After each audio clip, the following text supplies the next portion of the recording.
राधे राधे दोस्तों, आप सभी का हमारे YouTube चैनल दिव्या हुनर इन विलेज में स्वागत है। दोस्तों, आप लोग कैसे हैं? मैं उम्मीद करती हूँ कि आप लोग बहुत ही अच्छे होंगे और मैं भी आप लोग की दुआ से अच्छी हूँ। दोस्तों, जो लोग हमारे चैनल पे नए होंगे और जिन्होंने अभी तक चैनल को सब्सक्राइब नहीं किए होंगे, प्लीज़ चैनल को सब्सक्राइब करें और बेल आइकन को प्रेस करें, जिससे मेरे नए नए वीडियो का नोटिफिकेशन आपको सबसे पहले मिलता रहे। दोस्तों, आप सभी का हमारे न्यू ब्लॉग में स्वागत है। तो आज का ब्लॉग यहीं से शुरू होता है, जो आप लोग देख सकते हैं। आज मैं गेहूं बना रही हूं। इस गेहूं को हम लोग एक हफ्ते पहले ही धुल कर रख दिए थे और वैसे भी आटा खत्म हो गया था, तो मम्मी बोल रही थी कि गेहूं बना दो। वैसे भी धुल कर रखा है, तो बस इसे आखना है और पछोड़ना है, तो वही आज मैं लग गई हूँ। मेरी मम्मी की तो तबीयत खराब है, वरना वही पछोड़ देती। वैसे भी यहाँ पे चुपचाप बैठी हुई हैं और उनको ज़्यादा काम भी नहीं करना है, डॉक्टर ने मना किया है, तो इसलिए वह बाबू को लेकर बैठी हुई हैं।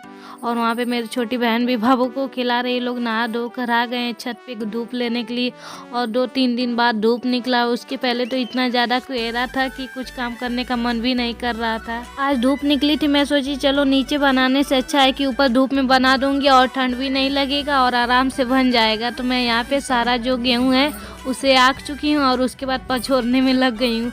मुझे उतना अच्छा से पछोड़ने नहीं आता, फिर भी मम्मी जैसे जैसे बताती है वैसे वैसे मैं करती हूँ। अगर आज मम्मी की तबीयत खराब रहती तो मुझे ऐसे गेहूँ नहीं बनाना पड़ता, पर क्या करें, मम्मी की तबीयत ही खराब है, इसलिए मुझे ही सब कुछ करना पड़ता है। जो नहीं करने आता है वो भी काम मैं करती हूँ, पर क्या करें, हालात ही इंसान को सब कुछ करा देता है। वैसे भी अपना काम है तो करना ही पड़ेगा।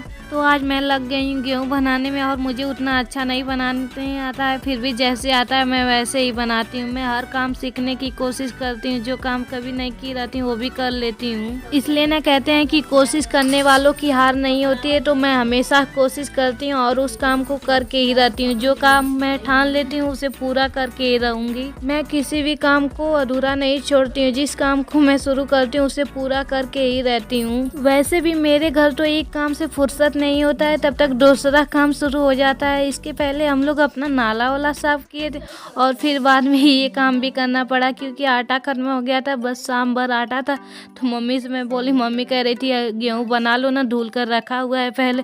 मैं बोली मुझे उतना अच्छा से नहीं आता। कह रही थी जैसे आता है वैसे ही तुम कर दो। तो मैं अपने मन से जैसे आ रहा था वैसे ही कर रही थी। एक तरफ से मैं बीन रही थी और एक तरफ से पचोर कर फिर उस बोरी में रख रही थी। और यहाँ पे देखिए, उसके बाद मैं गेहूँ बना रही हूँ और मेरी छोटी बहन जो है स्वेटर नाप रही और कह रही है कि ये स्वेटर जो है उतना अच्छा नहीं है। बार बार निकाल रही थी, पहन रही थी। तो दोस्तों, आप लोग बताइएगा कि ये अच्छा लग रहा है इसका स्वेटर या नहीं, क्योंकि इसे अच्छा नहीं लग रहा था। वह बार बार निकाल रही थी और कह रही थी ये ढीला है, ऐसा वैसा है। उसके बाद मैं अपनी गेहूँ बनाने में लग गई और मेरा बाबू जो है छत पे बहुत ज्यादा ही मगन हो रहा था। 2-3 दिन से वो बिस्तर में ही रह रहा था और बाहर नहीं निकल रहा था। आज धूप निकली है तो हम सब छत पे आए हैं, तो बाबू को भी लेकर आ गए और बाबू तो आज बहुत ज्यादा ही मगन हो रहा था छत पे। वैसे भी छोटे बच्चों को नीचे छोड़ दो तो कितना अपने से मगन होते हैं, लेकिन क्या करें, हम लोग अपने बाबू को नहीं छोड़ रहे थे नीचे, क्योंकि बहुत ज्यादा ठंड लग रही थी और हम लोग सोच रहे थे कि उसे छोड़ देंगे तो बीमार भी पड़ जाएगा।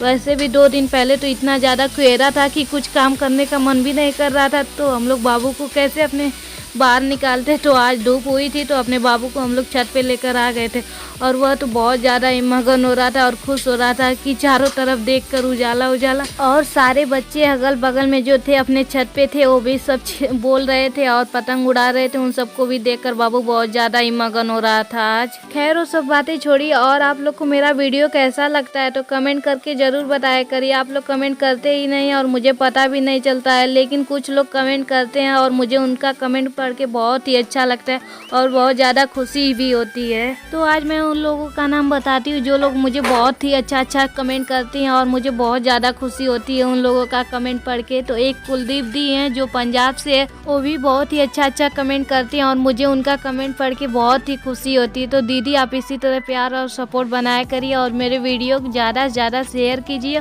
और पूरा देखा करिए। और दीदी, आप लोग सॉरी मत बोला करिए, आप लोग तो मेरे भलाई के लिए यही कहती हैं। जो कुछ भी कहती हैं तो मुझे आप लोग के कमेंट पढ़ के बहुत ही ज़्यादा खुशी होती है, मुझे बुरा कुछ भी नहीं लगता है।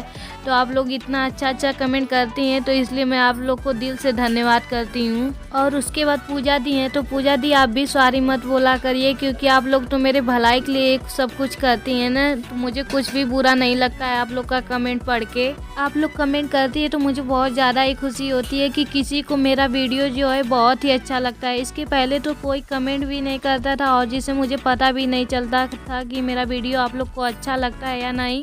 जब से आप लोग बोल रहे हैं कि मेरा वीडियो बहुत ही अच्छा लगता है और मैं बहुत ज़्यादा ही खुश होती हूँ। और एक छोटी बच्ची मनु है, वो भी हमेशा कमेंट करती है तो मुझे बहुत ज़्यादा ही खुशी होता है कि उसे भी मेरा वीडियो अच्छा लगता है। तो आप सभी को मैं दिल से धन्यवाद करती हूँ कि आप लोग मेरा वीडियो देखते हैं। तो आप लोग इसी तरह प्यार और सपोर्ट बनाया करिए और मेरे वीडियो ज़्यादा से ज़्यादा शेयर कीजिए और पूरा देखा करिए। और एक बार फिर से मैं आप सभी को दिल से धन्यवाद करती हूँ जो लोग मेरा वीडियो देखते हैं।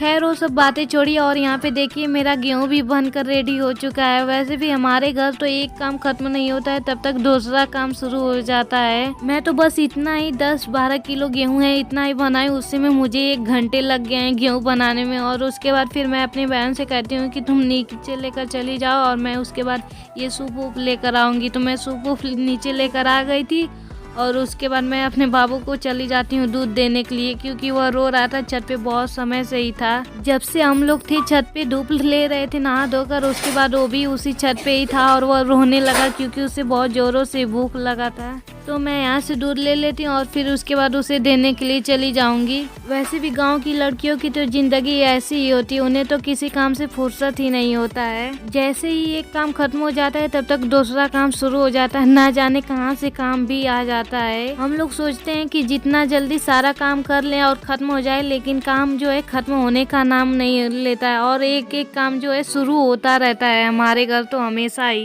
तो दोस्तों आप लोग भी बताइए आप लोग के घर भी ऐसे ही होता है, एक काम खत्म नहीं होता और दूसरा काम शुरू हो जाता है? क्योंकि मेरे घर ऐसा ही होता है, हमारे घर एक काम खत्म नहीं होता है और दूसरा काम शुरू हो जाता है, ना जाने कहां से ये काम आ जाता है। खैर वो सब बातें छोड़िए और दोस्तों बताइए आप लोग की ओर ठंड कैसी है। आज तो हमारे ओर जो है ठंड बहुत ही कम है और हम लोग को बहुत ही अच्छा लग रहा था क्योंकि आज जो है धूप निकल गया था और आज सारे लोग धूप में छत पे ही थे और अगल बगल के भी सारे लोग जो है अपने छत पे ही धूप ले रहे थे क्योंकि 2 दिनों बाद आज धूप निकला है। तो बहुत ही ज्यादा खुशी हो रही थी धूप को देखकर। उसके बाद हम लोग छत पे से आ गए थे और उसके बाद पापा यहाँ पे हमारे लग गए हैं लकड़ियाँ चीरने में, क्योंकि चूल्हे में लगाने के लिए कुछ भी नहीं था। तो हम लोग पापा से बोले, पापा कह रहे थे रुको यही लकड़ियाँ चीर देता हूँ और तुम लोग वही लगा देना। तो पापा एक साइड जो है लकड़ियाँ चीर रहे हैं और दूसरी साइड में मशीन पे आ गई बाल्टी मांजने के लिए, क्योंकि गैया भी लगाना और ये बाल्टी जो है उसी तरह घर में रखा हुआ था और मजाया भी नहीं था। तो मैं यहाँ पे धोने के लिए चली आई हूँ और धोकर दे दी हूँ और उसके बाद पापा के लिए एक लकड़ियाँ और भी रख दी हूँ उसे भी चीरने के लिए, क्योंकि जो पापा लकड़ी चीर रहे थे वो एक ही टाइम में ख़त्म हो जाएगा, इसलिए एक लकड़ियाँ और दे दी हूँ। पापा कह रहे थे पहले गाय लगा लेता हूँ उसके बाद लकड़ियाँ चीरूंगा, तो यहाँ पे मैं गाय लगवाने के लिए भी आ गई हूँ। और आप लोग को पता है ये मेरा बछड़ा जो है जितना ही छोटा है लेकिन इसके अंदर जो है ताकत बहुत ही ज़्यादा और ये जल्दी बंधाता भी नहीं, इतना ज़्यादा खिंचाव लेता है उसके बाद ही बंधाता है। तो मैं बछड़े को बांध दी हूँ और उसके बाद पापा जो है अपने गैया लगा रहे हैं और मैं हाथ पैर धुल लेती हूँ। तो मैं इधर चली आती हूँ और पापा जो अभी तक अपनी गैया लगा रहे हैं और ये गैया भी जल्दी लगती नहीं है, इधर की उधर होती रहती है। और उस साथ में ये मेरी बड़ी वाली जो है गैया ये भी उधर ही बार बार जाती है। जब भी गाय लगाने पापा जाते हैं तो सारी गैया जो है एक साइड हो जाती हैं और जल्दी सब लगती भी नहीं है, इधर की उधर होती रहती है, परेशान कर देती हैं जब भी कोई गाय लगाने जाता है। तो उसके बाद देखिए पापा जो है गाय लगा चुके हैं और फिर मैं चली जाती हूँ बछड़े को छोड़ने के लिए, क्योंकि बछड़ा जो है बार बार खिंचाव करता है और जल्दी छूटता भी नहीं है। तो ये कुछ समय बाद छूटा और फिर पीने के लिए चला आया अपने माँ के पास।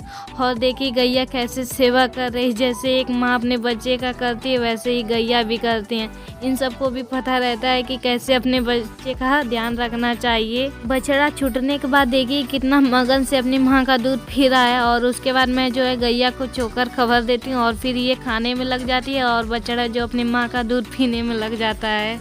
और फिर से पापा आ जाते हैं लकड़ियाँ चीरने के लिए, क्योंकि छोटी वाली लकड़ी जो है इतना ज़्यादा वो थी, मजबूत थी और जल्दी वह फट भी नहीं रही थी। फिर पापा को मैं ये बड़ी वाली लकड़ी दे दी और ये जो है बहुत ही जल्दी से फट गई। शुरुआत में तो ये बहुत ही जल्दी फटी और उसके बाद ये भी बहुत ज़्यादा ही ताकतवर लगने लगी और ये भी नहीं फट रही थी। मैं सोची बहुत ही जल्दी फट गई और उसके बाद ये फट ही नहीं रही थी।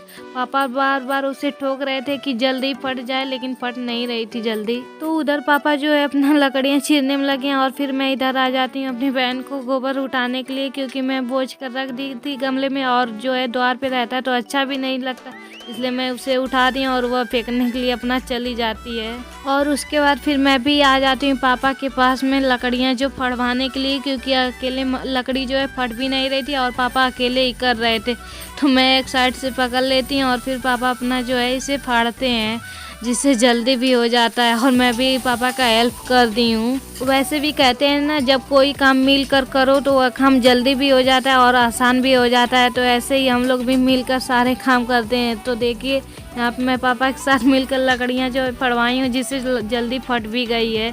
और उसके बाद मैं सारी लकड़ियाँ जो है रख देती हूँ। उसके बाद एक द्वार पे और लकड़ी थी तो पापा कह रहे थे उसे भी ला दो, उसे भी मैं फाड़ देता हूँ। मैं पापा को मना कर रही थी कि किसी और दिन फाड़ दीजिएगा, लेकिन पापा नहीं मान रहे थे। कह रहे थे कि इकट्ठा फाड़ दूंगा तो 2-3 दिन के लिए छुट्टी हो जाएगा, चूल्हे में तुम लोग आराम से लगा देना।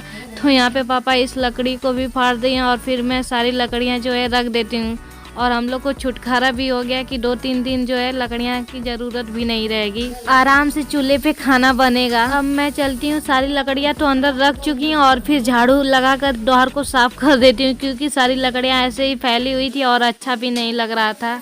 तो मैं झाड़ू लगाकर सारी लकड़ियाँ जो है बटोर कर उठा लूँगी। दोस्तों यह वीडियो आपको कैसा लगा कमेंट करके ज़रूर बताइएगा और मैं उम्मीद करती हूँ कि यह वीडियो आपको बहुत ही अच्छा लगा। अगर वीडियो आपको अच्छी लगी तो लाइक, शेयर और चैनल को सब्सक्राइब ज़रूर कीजिएगा। थैंक यू दोस्तों।